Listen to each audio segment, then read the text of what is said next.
All right, hey kids. I just wanted to give you some advice on money that I wish I had when I was in high school. Would have prepared me a little bit better for further down the line. And so I'm going to impart some of the things I've learned that I'm just turning 40. Actually, I'll be 41 in June. It's February now, so hopefully you can start. If I would have started in high school and done it throughout my military career, I would have been much better prepared early on than where I'm at now, and kind of I wouldn't say struggles, but the difficulties I'm having now would have all been alleviated if I would have done this first. First off, I think you should have 5 areas where you should have cash kind of saved or stored. That doesn't include your primary checking where you pay your bills. Number 1, you should have it on hand in your person. Number 2, in your vehicle.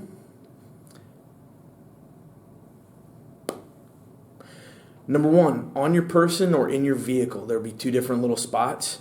And then number 2, in your house. Kind of a small little cash surplus savings account there just for emergencies. Number 3, your emergency fund. What happens if you need you blow a tire on your vehicle, or your hot water heater goes out, your air conditioner goes out, something like that you can pay for in cash. That'll be a lot easier to do in an emergency fund. You can pay for and get it knocked out quickly instead of putting it on a credit card, let that interest compound, and so forth and so on. And then your short-term goals. Your short-term goals should be more fun expenses, your vacations, the next car, maybe if you're looking at buying a house or something like that. That's when you want to. That's your short-term savings account, and then your long-term savings account is your retirement account. Start off small when you're young, yes, but that compound interest does add up over the long term. And while I'm no financial advisor by any means, there are so many banks now that you can roll everything into one series of, you can hold everything within one bank. While there's pros and cons of that, when you're first starting out, just keep it simple and make it nice and easy. All right, so now I'm going to break down these 5 just a little bit more so you kind of get where my head's at with this. All right? Now the battery's going. Fucking great. All right. Hey, kids. One of the things I want to talk about today was 5 savings accounts that you should have easily, semi-easily accessible, but where you should have cash stored both on your person, in your house, and bank accounts in a generic sense. First off, I'm not a financial advisor. I'm probably one of the worst ones out there. The reason I'm telling you this is because I wish I had started a lot sooner than 40 years old, 39 years old. I'll be 41 in June, and if I would have done this years ago, 20 years ago, it would have made my life a lot easier. Another reason is it's a lot easier to put stuff into a savings account, watch it grow, and enjoy watching it grow than trying to start one and get that initial start off. Because I can always find a reason to spend the money on something I don't need. But if I'm watching a savings account grow and I'm watching investments develop and get bigger over time, I'm just as keen to do that than to buy some short-term thing that I need. So basically, cash on hand or in your vehicle is number 1. Number 2, cash in the house. Number 3, your emergency fund. 4, short-term savings. And then 5, your long-term savings. If you can start all of these accounts when you're 18, 19, 20 years old and your first job, you'll be so much better off when you're 25 when you're starting a family, 30 when you're looking to have kids, 35, 40 when you got that distant look of a house in your viewpoint, whatever. You'll just be a little bit better off, and it'll set you up for saving sooner rather than later. And the sooner you can do it with have these 5 goals in mind, the better you'll be.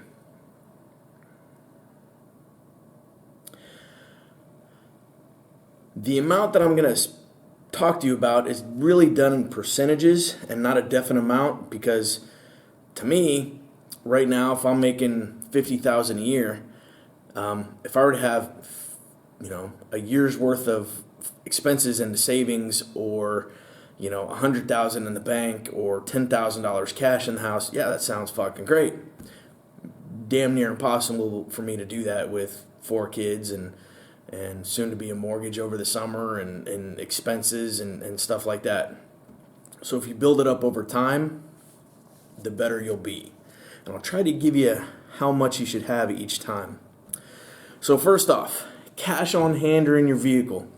Coach Frazier used to talk about having a $20 hole in your wallet. $20 bill, $20 hole, because it's burning a hole in your pocket for emergencies. That was back in the mid-70s, early 80s. $20 was fine. Nowadays, $20 doesn't get you very much. So think about having about $50 to $100 cash on you at all times. That will get you gas money. That'll get you a ride in just about anywhere you need to go.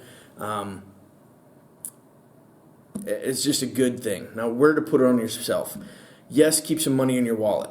Don't keep it all in your wallet. Keep a little bit here, a little bit there. The little hidden pocket on your jeans that everybody knows about, you shove notes in there from people or whatever, put some there.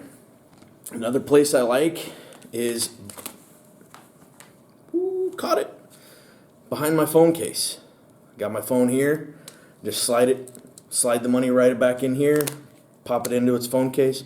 Phone case is a piece of shit because I drop it a lot, but it works because my phone is good. But it'll keep the $20 hidden. You'll kind of forget about it, but you'll know you have it in the back of your mind if you actually need it. In your vehicle, another reason to have it is I remember driving around Kansas on muddy roads and getting my truck stuck, getting the beast stuck back in the day. It used to be called a $40 hole because farmers would only pull you out if you had $40 on you. Well, nowadays it's about $100. Nobody's going to start up their big tractor and everything come pull you out for anything less than a C note. So keep $100 in there.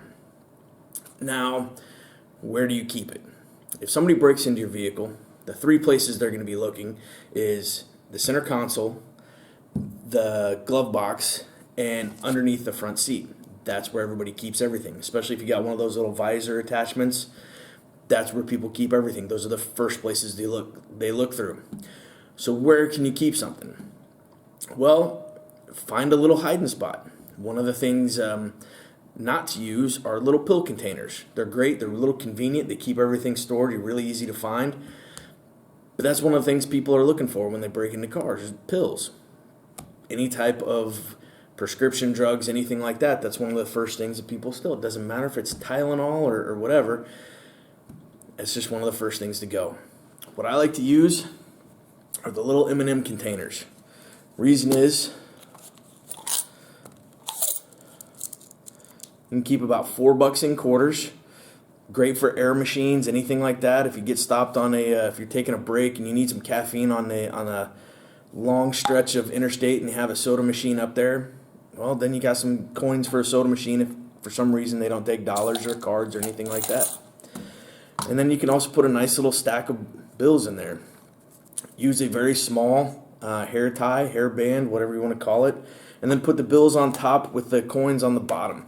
Because if you put the coins on top and more or less the bills on the bottom, if the stack is bigger than this, it's going to get stuck in there. And having the coins on bottom, you can use the gravity and knock it out a little bit easier than if it's just stuck in there, you're digging your fingers in there. It's a little bit easier. Don't hide it in an old fast food bag. If you are cleaning out your car one day, you'll be absent-minded about it and just grabbing trash and throwing it out. Well, you might throw away $50 to $100. Well, that's shitty. That sucks. Either way you're going to look at it. But having those things on hand in your car, on your person, will help you out. One of the other things, if you're going into a sketchy neighborhood, have a decoy wallet. Use an old wallet that's already beat up. The old debit cards, credit cards that expire, stick those in there. Keep a little bit of cash in there, man, $5-7. As long as there's something, if somebody's rifling through it real quick, they see something. And then if something does happen, just chuck it. Fuck it. It's $7 of old stuff. Just keep it on hand. You could do that either if you're going into a sketchy neighborhood, put it in your back pocket, or make it really easy to see. Put it in that center console in your dash, in your glove box. So if somebody does break into your car, they see that, they grab the quick, and they're out, and they don't rifle through everything looking for something else. They already have the score that they want.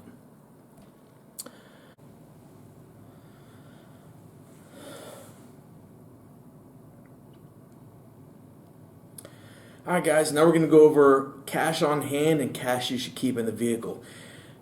When you're in high school and college, it's going to be a lot different than when you're a grown adult. Values change. If you're making $20,000 versus $75,000, you're going to have different amounts of cash on you, different amounts you're going to be able to, one, be able to save, and then two, that it's intelligent to keep on you.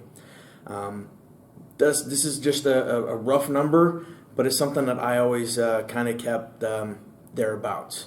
I remember my old wrestling coach, Mr. Frazier, used to talk about in his wallet keeping a $20 bill in your rat hole. Of course, that was kind of like in the 70s and 80s. So nowadays, fast forward 50 years, $20 really doesn't get you a whole much. It can start, but you really need a little bit more. So I'm going to advise you to keep about $50 on your person. What I do is I keep that split up in a couple of different places. One in my billfold, I keep some, and then if you're wearing jeans, you have another little, the hidden pocket right there. I keep another $20, $30 there, and then every now and then if I'm just feeling it, and maybe I want to keep an extra, I got some extra money back on scrapping money or whatever, I'll put a $20 bill behind my phone case. If you pop your phone out, you can put it right here in the case, put it back in. I mean, you even forget it's there. So that's just another way you can figure out where you can hide $20, keep it in different spots. Now, the reason you keep it in different spots is so if somebody's taking money from you, or you dealing a deal on Craigslist or something like that, and you just don't want to just pull out a $100 bill because all of a sudden that price that whatever you're trying to get went from $50 to $100 because he sees how much you have. So if you'd be like, oh man, hold on a sec, I think I got another 20 around here, something like that, then you can kind of get it a little bit cheaper. Maybe if the product you want is only $50, but man, you only got two 20s on you. Well, $20 or $40 cash in hand is a lot better than walking away with nothing. So sometimes you can get them to drop the price a little bit depending on the cash you have on hand. That doesn't work so well with a credit card nowadays. Right now in 2021, cash is still king, so keep it that way. In your truck, keep a little bit more. Truck or car, vehicle, whatever mode of transportation you have. Try to keep about $100. The reason is, if you're driving around the backwoods of, say Kansas, Iowa, Missouri, anywhere you're at, and you happen to get your truck stuck, like somebody has multiple times, most of the, unless you happen upon a very, very kind farmer, most of the time they won't even start up a tractor for under $100. And if you can't get your truck out to drive to an ATM, then you're kind of shit out of luck, and you might have to wait, call tow service. That takes forever. Then if you're like me, I wasn't sure exactly where I was at, so it's just best to keep a little bit of extra money on you now, or in your vehicle. Now, where do you keep that? When somebody breaks into your car, the three main places that they're going to look is the glove compartment, the center console, and underneath the driver's seat, because that's where it's easiest to get at, and that's where everybody keeps something. So that's where you keep most of your stuff in your car is the storage compartments. So you can't put it in like a like a pill container, a little nice, small, easy, because that's one of the things that they're after. You don't want to put it into a fake wallet or something like that that's really noticeable, because then if they take a wallet, that's one of the things they're looking for. I wouldn't even put it in like a old fast food cup or wrapping paper or something that looks like trash, because if you loan your car out, or maybe while you're just absentmindedly cleaning your car, you throw out $100 worth of cash. Oh, fuck that. That's a shit ton of money. So one of the things that I do is I like using the little M&M containers. What that allows you to do, keep a little wad of cash and then a handful of coins. There's been a couple of times when I've been traveling and you stop at a rest stop and they have like a soda machine where you need some caffeine, maybe you need some munchies. They don't take dollars, or maybe they're just stuck or whatever. Sometimes coins will always help. If you need air in your tire, a lot of places give them free air at a gas station, but sometimes you have to put in $2 worth of quarters. Well, this right here gives you about $4 in quarters and a nice little roll of bills. Put the quarters down in first and the bills on top. The reason is you can use that weight to kind of shuck the bills out. If you put the bills down. All right. Next up is cash you should have inside your house. That, of course, differs on how much you have, how much you are worth, how much you bring in, how much you can kind of squirrel away, and ultimately how much you need. So I just put about $1,000 up there, because that's, now if you're in college, it's your first house, everything, $1,000 seems like, I mean, that's could be a whole paycheck, 2 weeks paycheck. Crap, there's a couple times it could be a month's paycheck. But what you're going to use that for is for small opportunities. You want these smaller bills, maybe a couple rolls of quarters, couple rolls of dimes, just because you don't know what's. I just touched my eye than this. Okay.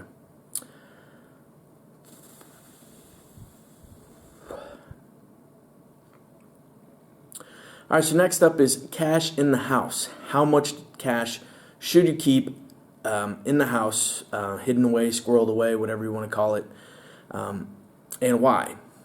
You want to keep, I put about $1,000 up there on the board. That's just relative. If you're a college student, if you're first house starting out, if you only make $1,000 a paycheck or less, that number will fluctuate. If you pull in $50,000 a month, God, that's awesome from whoever, but that's not me. That's not practical. You got enough financial advice. You're not watching this video. But some of the reasons that you want that cash on hand is for small opportunity buys. One of the things that we're really pretty neat, if my neighbor has a lawn service that she gets, that guy comes over, my front yard is a pain in the butt to mow. I don't like doing it. So if I see him out there, he's already got his trimmer out, his lawnmower's off the cart, I'll just walk over there. I'll give him $20 just to knock out my yard too. It'll take him 15 minutes because he's already got everything done. He's already doing the lady's yard, and it's really easy. Girl Scouts or Boy Scouts, they come by. That's awesome. Local churches, whatever you want to donate to, however you do that, that's none of my business. But having a little bit of cash on hand will help. It's a lot easier to do that than to write a check and remember it later, and especially nowadays. Just give them some cash, get your cookies, popcorn, whatever, and have them be on the way to the next house. The other reason is to pay some bills. What happens if your wallet is stolen? Well, what happens if your wallet is stolen and you're single, nobody else lives in the house, nobody else has access to your bank accounts? Well, then you have a different problem, but you can probably still, once you cancel your debit card, your credit cards, everything like that, you still need to eat, but it's going to be a week to 2 weeks before you get your debit card. Well, you got to go get gas, you got to get some food, stuff like that. So if you have that cash on hand, you'll be able to do that. You should be able to set up through your online bill pay or however it is to pay your bills But the cash on hand, something that you need access to immediately, unless you have a brick and mortar bank nearby. Well, you still have to go to the brick and mortar bank, draw out the funds, and then go to the grocery store. If you have some cash on hand, not a big deal. Hiding it, there's a ton of different ways to do it. That's tons of different episodes how to hide cash, jewelry, stuff in your house. The other reason is, like when the ice storm hit back in Kansas, gosh, was it 07, 08, 09, or even right now in 2021, that's hitting all across the Midwest down into Texas. If your electricity goes out, well, we had, a bunch of electricians walking around, doing odd jobs with extremely elevated prices, some of them. But if you know somebody who can come over and help you out for a job and pay them $50 cash or $100 cash or even $200 cash, they're more apt to do that on a Saturday or Sunday than, hey, this is everything, bill me later, and then they have to fight you down like, look, man, I got cash right now, cash in hand, come and fix it for me. A lot of people will do that. Same thing with a plumber, electrician, odd jobs like that. If you have a refrigerator that goes out, AC unit, and you're like, look, man, don't worry about it, just come out. I have $200 cash. I'm willing to pony up for this because it's the summer of North Carolina and we can't live without AC. Come and give me a hand. A lot of guys will do that, even on the side for you. So you just never know what opportunity that will present itself. Another reason, I always hear a story about people up in the Northeast getting the big Northeast storms and power shutting down. Well, if power shuts down and the you go to get groceries or something like that, maybe you're already in the supermarket and you can't pay with a card, well, shit, that sucks. But if you can just get the essentials for $20 or $50, if you know your grocery store well enough, you just leave them cash. Yeah, you leave them a little bit extra, a little bit under, whatever. That's between you and whoever. But just leave the money and take the couple gallons of milk and baby food, diapers, stuff that you absolutely need and can't get by without, and you're good for a couple more days. Fuel, the other thing, being in North Carolina, if we have a hurricane, something like that, having fuel for your vehicle, sometimes power goes to pumps won't run, but if you know somebody with 5 gallons of gas and a jerry can and you can drop them $20 for that, it's well worth the inflated price if you need to get out of the affected area or if you need to run a chainsaw so you can start, shucking limbs and down tree lines or tree limbs knocking down power lines or whatever.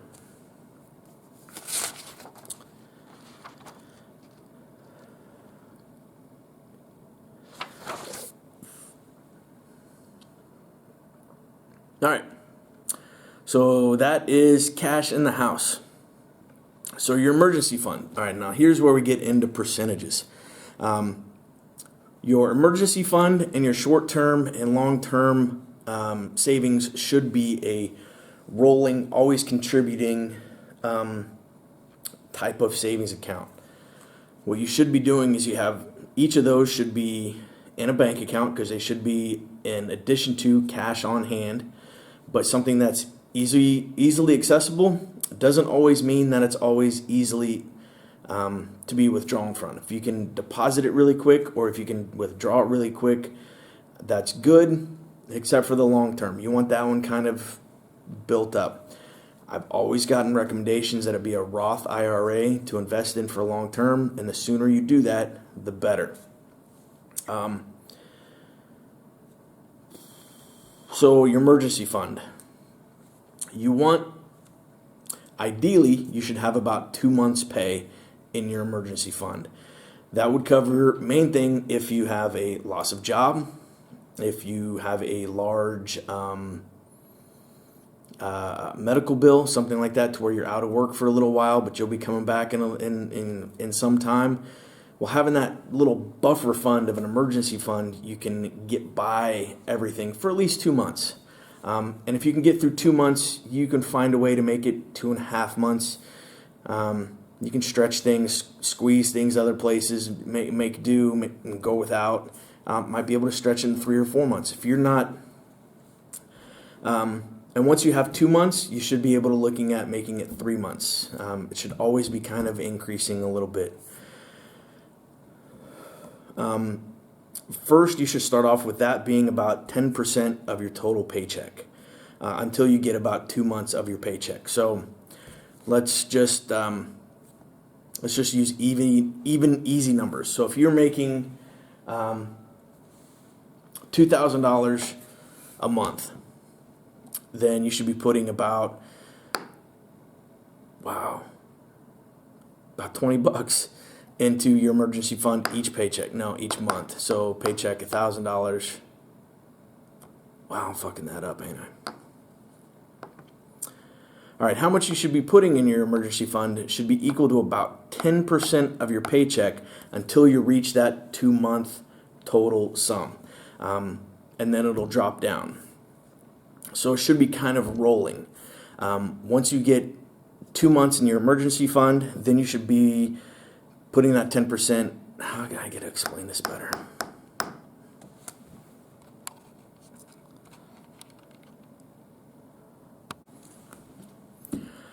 All right, so how much should you be putting in your emergency fund? You should have about 2 months of your income before taxes in your emergency fund. And the easy way to start that is by putting 10 to 15% of your paycheck into your emergency fund. Make it, if you do online banking, which everybody's going to, you can even label it. Start up another savings account. It costs you $50 to start up a savings account with most places, and label it emergency fund. And keep it right there, putting a little 10 to 15% until you reach that 2-month sum. Once you do that, it's set up on automatic withdrawals, automatic deposit, however you want to put it. Then once you get that, you should be dropping that down from 10 to 15% down to 5%. So it's always kind of growing a little bit. You're always getting the interest on it. But now it's kind of put back on the back burner once it reaches that 2 months. In case you lose your job, in case your tire blows out, in case you get and you need a new set of tires, in case your AC goes to shit on you and you need a whole new system, your water heater, whatever it is, that's your emergency fund. All right, so once you got your emergency fund built up, you're going to start looking at your short-term savings account. You also want it to be about 2 to 3 months of your income before taxes. Now, the reason for this is you want it to be the down payment on a car, the down payment on the house, that big vacation you want. You know, whatever it is, whatever that goal is, that should be used for just that. That also can be used for an adjunct to your emergency fund. If you get laid off and you're not going to go back to work for 3 months to 4 months, well, then you can start looking at your short-term emergency fund or short-term savings account, because you don't want to dip into your long-term retirement savings account. So you have both of those. That's why those are always growing. You're always putting money in there. Depending on what you're doing, what stage of life you're in, is going to be the different amounts. So priority is the emergency fund, 10 to 15%, until you get that built up to about 2 to 3 months income. That'll take care of 90% of the emergencies that you're going to have. That will be able to be taken care of. It may take you a while to get there, but the sooner you do it, the easier time you'll watch it grow. You'll have it coming up, and you will be able to use it if you need it.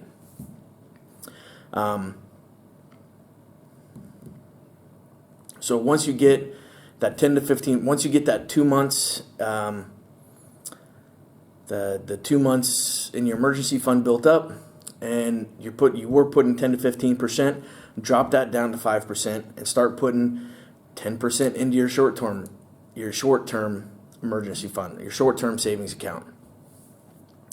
Once you get that built up, because once you see it building and everything growing, it's more fun to watch that grow than to spend it on some of the other things that you would see as more frivolous. it amazes me how much money I've wasted on my life on consumable products that, while they were an instant gratification, they weren't that much of a gratification, if you know what I mean. Like buying a Starbucks coffee when I could have just made it at the house. I don't even drink coffee that much. Why the fuck did I buy it? I don't know. Buying all those Mountain Dews when I could have just grabbed a bottle and drank water when I should have, because, yeah, long story short. So, once you have your emergency fund built up, your short-term savings built up, now you should be looking at your long-term savings. The bad thing is, nobody cares about your retirement more than you, personally. Not me, not your spouse, anything like that. Because what if your parents die? They're not going to be able to help you. Even if they leave you some money, sadly, in the majority of the cases, that doesn't happen. Most of the time, people are so far in debt that the life insurance that they do have pay for a funeral, pay off their debt, and whatever little money is left over, then that can be kind of gifted out, but it's really not much. I mean, if everybody was going to inherit, multi-millions of dollars, then shit, this place would be awesome. That doesn't happen.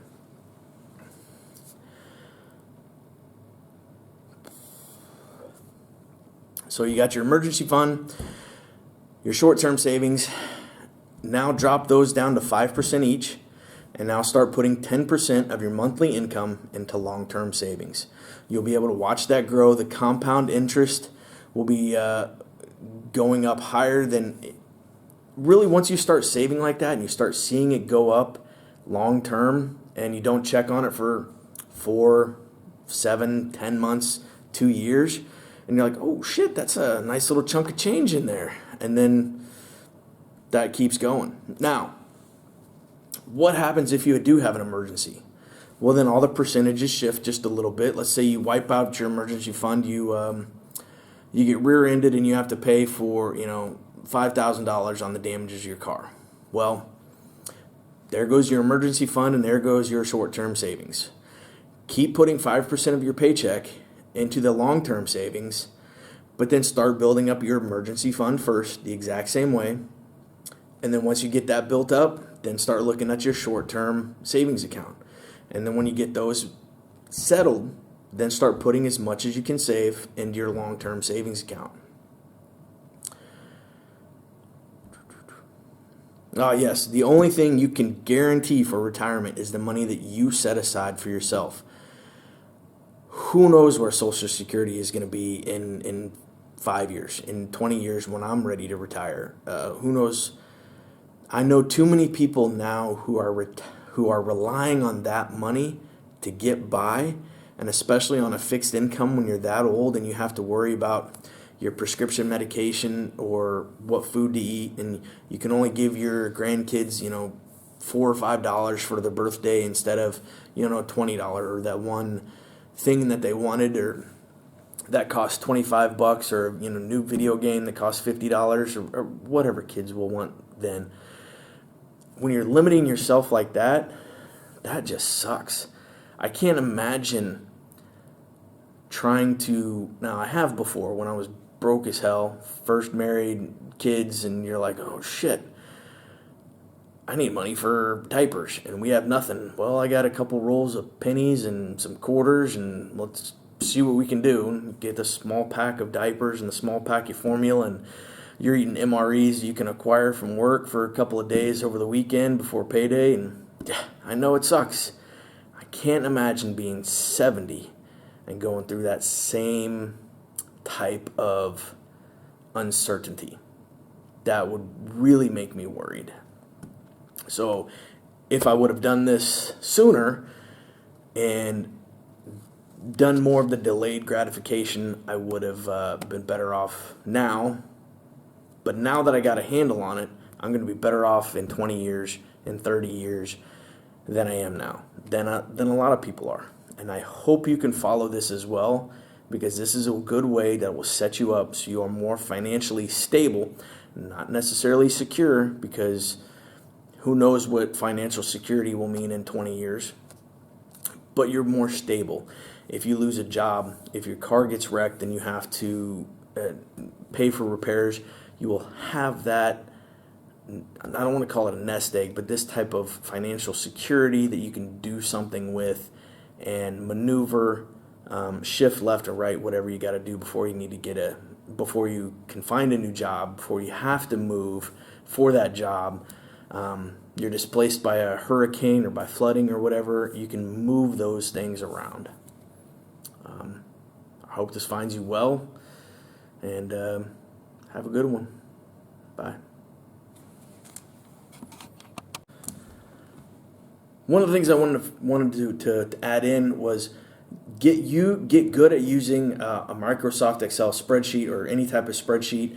A lot of apps will help you track the savings, how much you can do, how much you can save, what percentage will be at, and then it projects the savings to 6 months in the future, a year, 6 years down the future.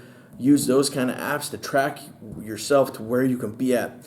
Technology is awesome for a lot of things. Use it to your advantage and not your disadvantage. Get smart on the stuff that you can use that will help you track yourself and put you in a better place to meet your goals and your own self-imposed deadlines. That way it just helps you. It's one of those extra things that'll just help you even more.